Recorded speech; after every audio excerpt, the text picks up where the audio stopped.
Parlons sport, Sagbali Ivoire Tour, 6e édition. Ce sport chapardé de la lutte africaine. La première étape des compétitions s'est déroulée le samedi 30 avril 2022 à Montezo, sous-préfecture d'Alépé au sud de la Côte d'Ivoire. Au programme, le Open Homme et le Open Dame. On en sait plus avec Ismaël Traoré. Alépé est une ville de la Côte d'Ivoire située à 45 km au nord-est de la capitale économique du pays, Abidjan. C'est une préfecture dont la population est en grande partie issue du peuple Atié et avec également une population Agni. C'est ici, à la place Nyondo, créée en hommage aux guerriers de la région de l'armée, devant une population sortie de tous les recoins du village.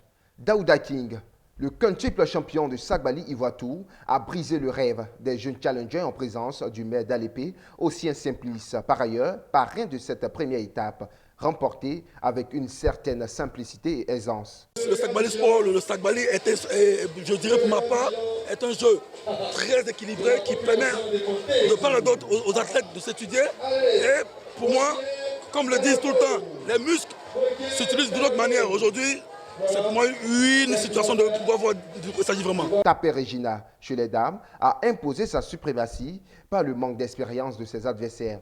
Cette première étape de la 6e édition a enregistré 22 sagbasseurs, filles et garçons, venus de plusieurs localités de la Côte d'Ivoire.